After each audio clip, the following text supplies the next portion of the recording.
Passionnés créateurs, bonjour à vous. On se retrouve aujourd'hui pour une nouvelle vidéo, non pas sur le thème de Noël, mais sur le thème de la bonne année, des cartes de meilleurs vœux. Et aujourd'hui, je vais vous présenter une carte cadre de meilleurs vœux. Pourquoi un cadre? Tout simplement parce que, comme vous allez pouvoir le voir, c'est quand même quelque chose d'assez épais. Et quand on l'ouvre, on obtient un cadre avec 2022 et les saisons. Honnêtement, je n'avais pas du tout envie de faire une carte traditionnelle, j'avais envie de changer un petit peu et je trouve que ce cadre apporte un petit peu ce côté nouveau et permet de faire une carte qui souhaite la bonne année, qui souhaite tout le bonheur dans la nouvelle année, mais qui en même temps s'expose très facilement, tout simplement parce que ça peut tenir droit comme ceci. Et je trouve que c'est quand même assez sympa d'avoir des cartes qui sont facilement exposables.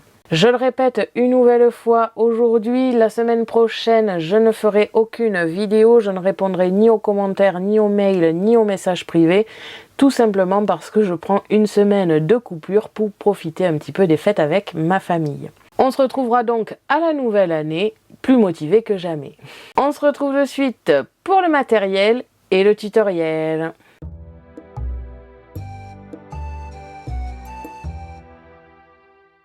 Pour cela, vous aurez besoin de ciseaux, d'une pince pour les petits éléments, d'un crayon, de la petite brosse Nelly Choice. Bien sûr, ça reste totalement facultatif si vous avez des papiers qui sont décorés des deux côtés. La Distress Oxide Black Soot, encore une fois facultative. Du double face, de la mousse adhésive et la Tacky Glue pour le collage général ou alors les tout petits éléments. Des strass et des stickers comme d'habitude. L'aérographe We Are Memory Keeper qui peut être facultatif si vous avez les brosses et des Distress Oxide. Pour les feutres, j'ai choisi le bleu, le jaune, le vert et le marron. Tout simplement des couleurs qui rappellent les saisons. Des die cuts sur le thème de Noël et de la nouvelle année. Si vous utilisez l'aérographe ou même les Distress Oxide avec des brosses, je vous conseille d'avoir des papiers blancs comme ici, A4 d'imprimante, qui vont vous permettre de protéger les zones que vous ne souhaitez pas travailler sur le moment. L'encre d'action Black Metal, un bloc acrylique. Et enfin des tampons. En termes de tampons, j'ai choisi deux éléments à chaque fois qui correspondent à une saison. Des flocons pour l'hiver, un fantôme et un chat un petit peu agressif pour l'automne et Halloween, une fraise et une mûre, je dirais, pour l'été, et enfin un petit papillon et une rose pour le printemps. Et enfin les essentiels Scan and Cut, c'est-à-dire la Scan and Cut, le support de lame et la lame standard ou auto-ajustable comme ici, et enfin le support adhésif standard. Comme vous pouvez le voir, je n'ai utilisé que la découpe et vous pouvez donc reproduire ce modèle quel que soit votre modèle de machine. On se retrouve de suite pour le tutoriel.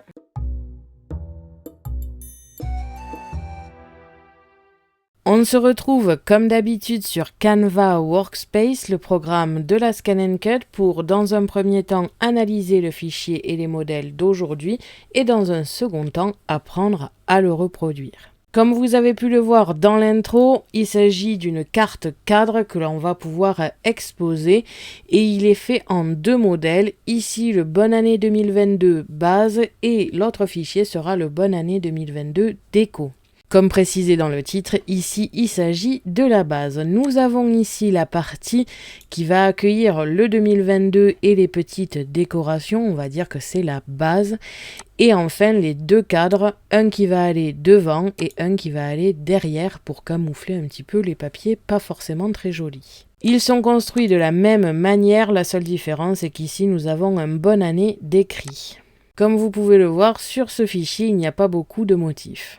Nous avons ici le Bonne Année 2022 déco où il y a, comme expliqué dans le titre, la déco et plus exactement tous les petits éléments qui vont concerner la déco. Ici la décoration pour les portes, ici la décoration pour les petits côtés à l'intérieur, ici la décoration du fond qui ira avec le 2022.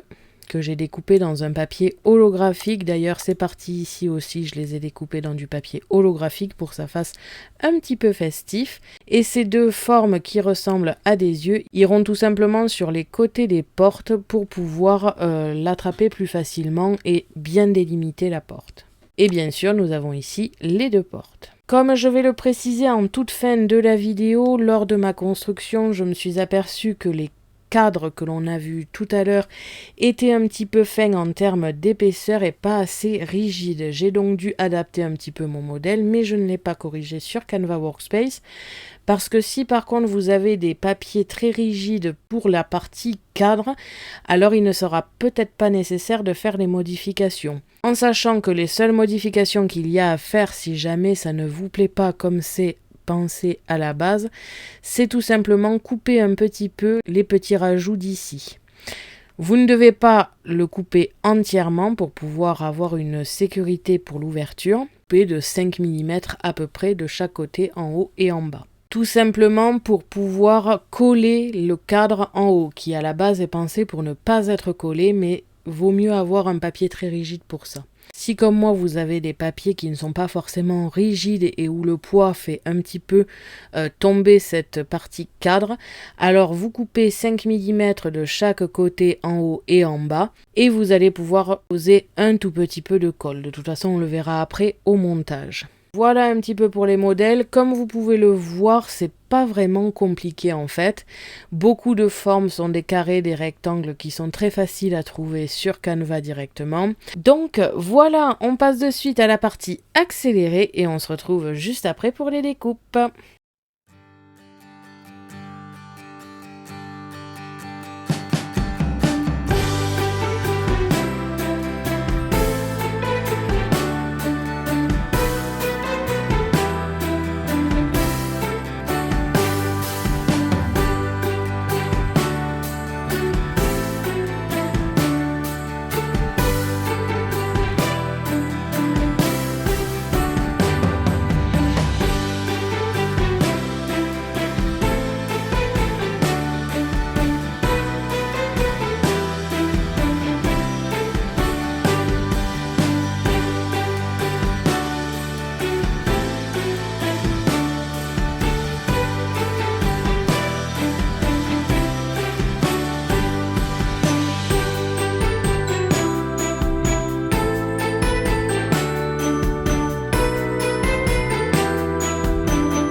Quand vous avez terminé la construction du modèle, on va pouvoir aller dans Fichier, exporter, transférer le fichier en FCM.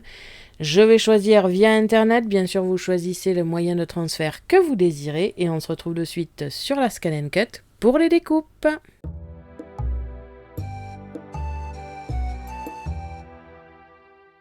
On se retrouve comme d'habitude sur la Scan & Cut. Je vais aller dans récupération de données via le Wi-Fi pour ma part. Bien sûr, vous choisissez le moyen de transfert que vous désirez. On récupère les 2 modèles et on va pouvoir commencer les découpes. Et donc, c'est parti!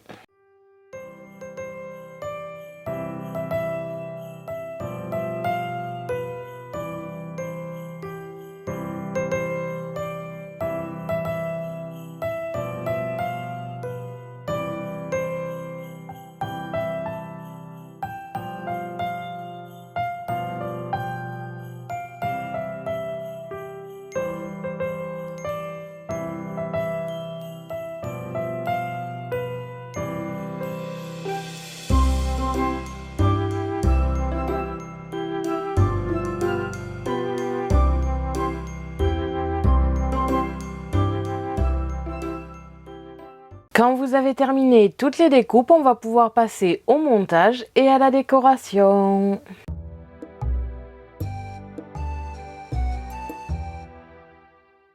Vous devez donc obtenir tous ces éléments, c'est-à-dire la base de notre carte cadre. La base du cadre, ici on en a deux. Un rectangle tout à fait classique sans découpe à l'intérieur avec deux parties arrondies à droite et à gauche qui devra être collé à l'arrière pour la décoration. La même découpe ici pour le devant, toujours avec les parties arrondies, mais surtout on a un bonne année écrit à l'intérieur et découpé surtout. Les deux portes qui vont s'ouvrir pour laisser apparaître la décoration intérieure. Ces deux découpes en forme d'œil tout simplement à mettre sur les côtés des portes et remplir ici la partie arrondie. Ça devra donc être plié en deux et collé. Et la décoration intérieure, on a donc un petit rectangle qui ira au centre sur lequel on va poser de la décoration. Donc j'ai une petite idée de décoration, je ne sais pas encore si ça va être ça au final. Mais voilà, ici on aura de la déco avec le 2022 collé au centre. Sur les côtés ici, je vais tout simplement mettre mes deux petits rectangles roses. Avant tout ça, je vais décorer le papier. Encore une fois, il est blanc à l'intérieur et je ne suis pas fan. Je vais donc le colorer avec les Distress ou l'aérographe, je ne sais pas encore. Et ces deux carrés sont tout simplement là pour décorer les portes. On va donc le positionner comme ceci. En termes de montage, ça va être assez simple. Pour la base, on va tout simplement plier sur les pointillés. On va donc plier à droite et à gauche du rectangle central. Et on va plier les deux petites parties bandes dans l'autre sens. Comme ceci. En termes de collage, celui de l'arrière peut être collé dans sa totalité sur la bande. Ça ne gêne absolument pas. Par contre, on ne doit jamais poser de colle sur les deux petites bandes ici en haut et en bas, ni sur ce côté ici, ni sur celui-là ici, tout simplement parce que ça va tout simplement permettre aux portes de glisser. En termes de collage pour le devant, vous devez cependant ne pas coller la totalité de la bande, mais seulement les petits carrés qui se situent en haut et en bas à droite et en haut et en bas à gauche. Tout simplement là où les portes ne vont pas passer comme ici. On va donc venir coller ce petit carré et ce petit carré à gauche et la même chose à droite. Pour vous aider, n'hésitez pas à positionner ici votre porte, comme ça vous le saurez avant. Et les deux parties bandes qui sont rajoutées ici en haut et en bas vont permettre avec la colle de bloquer les portes. Pour l'instant, je peux mettre de côté le cadre. Et je vais venir m'occuper de la décoration ici, tout simplement parce que une fois collé, ça va être un petit peu compliqué de décorer. Je vous conseille donc de faire la totalité de votre décoration sur cette partie ici et ensuite de venir y poser le cadre. Et on fait vraiment toute la décoration. Là, je ne vais pas faire que la coloration. Je vais aussi poser toutes mes parties ici et décorer avec strass, stickers ou die cut ou la totalité. Pour les deux parties ici, vous pouvez décorer avec des die cuts, vous pouvez mettre des stickers ou alors vous pouvez mettre un petit texte, ce qui fait que la personne qui ouvrira le cadre aura toujours la joie de lire votre texte, même un an après si jamais elle l'a exposé. Je vais positionner ici mon cadre comme si c'était déjà positionné au final pour voir où poser mon 2022, que le bonne année 2022 ne se gêne pas. Ensuite, je vais tout simplement avec un crayon venir me marquer ici le petit angle pour pouvoir l'enlever et le remettre au même endroit, mais surtout pour pouvoir faire ma décoration. Une fois que c'est marqué, je peux faire ma décoration comme je le souhaite. Une fois que la totalité ici de ma décoration sera faite, je vais venir positionner le cadre à l'arrière qui lui peut être collé dans sa totalité. Je vais m'occuper ici des portes, donc de leur décoration. Alors, pour la décoration des portes, je vous conseille d'avoir des papiers assez chargés parce que pour ne pas avoir de problème et que ça ne coince pas à chaque fois, je ne vous conseille pas d'avoir beaucoup d'épaisseur. Ici, j'ai deux papiers, ma base et ma décoration dessus et je pense que ça sera tout. Au pire des cas, je mettrai peut-être un stickers, mais un stickers très fin, aucune épaisseur. Je viendrai ici positionner, donc on fait en sorte que les deux grandes parties se rejoignent au milieu. Elles ne doivent pas être dans l'autre sens, c'est ce qui nous permettra d'être bloqués. Je les positionnerai ici, j'apposerai de la colle dans les angles ici et je poserai mon cadre par-dessus. Bien sûr, à ce moment-là, le cadre sera à peu près formé avec celui d'en dessous. Et une fois que la totalité sera bien fixée, je viendrai mesurer à quel endroit j'ai besoin de ces petites parties œil, comme vous pouvez le voir, qui se plient très facilement en deux et qui devront être posées au bon endroit sur la petite porte. Il faut donc que ce soit bien centré.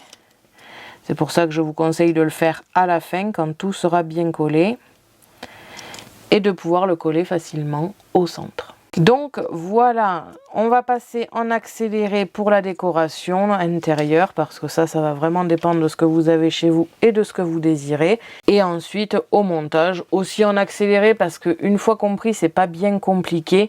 Je vous ralentirai peut-être l'accéléré à ce moment-là pour que vous puissiez bien voir chaque étape, mais vraiment c'est très simple. Déjà une fois le cadre à l'arrière positionné, vous verrez que c'est beaucoup plus simple. Et donc, c'est parti!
Donc voilà, une fois terminé, j'ai fait plusieurs rajouts et quelques petites modifications. Les modifications que j'ai réalisées sur le modèle en lui-même, je ne vais pas pour une fois les changer sur Canva Workspace. Si vous avez un papier qui est assez rigide ici en termes de cadre, que ce soit pour l'avant et le derrière, alors dans ce cas-là, vous n'aurez pas besoin de changer quoi que ce soit au modèle. Cependant, si comme moi, les parties cadres sont assez fines, alors là, fine, on va dire que c'est du papier d'action en 30 par 30, hein, donc c'est quand même assez épais, mais pourtant, avec le poids, ça a tendance à un petit peu s'affaisser.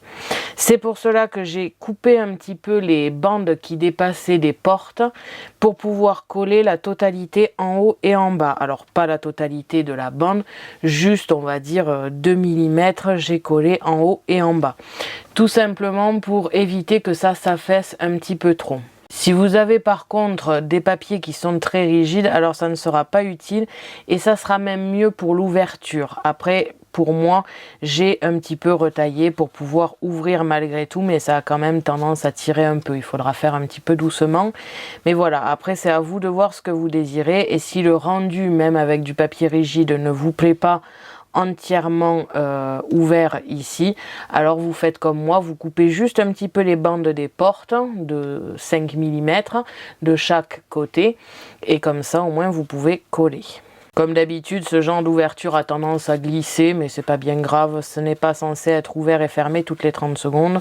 Soit ça va être exposé fermé et la personne, quand elle le voudra, l'ouvrira, soit ça sera exposé ouvert et dans ce cas-là, il n'y a pas de souci. La seule chose, c'est lorsque vous l'offrez, précisez qu'il faut que ce soit ouvert délicatement. Et donc quand on l'ouvre, on obtient l'aperçu sur le 2022 en holographique avec, comme vous pouvez le voir et comme vous avez pu le voir dans l'accéléré, la partie aérographe qui fait référence aux saisons. Donc on a d'abord l'hiver, ensuite le printemps, l'été et enfin l'automne.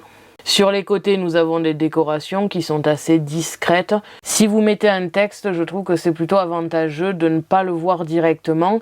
Alors pas pour la personne qui va le lire, mais pour les autres personnes qui voudront admirer l'œuvre, ce n'est pas forcément nécessaire qu'ils voient le texte. Et étant donné que l'arrière reste assez mobile, la personne peut le pencher et le lire de chaque côté. Et étant donné que le cadre est plus grand, il peut tenir entièrement debout comme vous pouvez le voir. Et on aura donc un aperçu un petit peu penché comme ici. En termes de décoration, j'ai positionné 4 strass ici, j'ai rajouté des die cuts à l'intérieur. Bien sûr, vous ne pouvez pas le mettre sur le devant, sinon quand vous ouvrez les portes, ça va cacher le modèle de derrière. Je fais en sorte que l'épaisseur ne soit pas au niveau des lettres. Donc ici on a le bon et le die cut s'arrête juste avant. Et ici on a le année et encore une fois le die cut s'arrête avant. Tout simplement parce que déjà avec l'épaisseur du papier ici, ça peut avoir tendance à s'accrocher. C'est pour ça d'ailleurs que j'ai un petit peu relevé les lettres pour être sûr que ça ne se pose pas de problème. Comme vous pouvez le voir, on a le bon ici et le année ici. Et je trouve que la création est plutôt jolie. Donc voilà, cette carte cadre de meilleurs vœux est maintenant terminée et j'espère qu'elle vous aura plu. Merci à tous d'avoir regardé ma vidéo, n'hésitez pas à me poser des questions ainsi qu'à me dire en commentaire ce que vous pensez de cette carte. Je vous invite à me suivre sur mon blog ainsi que mes réseaux sociaux que vous pouvez retrouver dans la description de la vidéo. À la prochaine pour de nouvelles créations.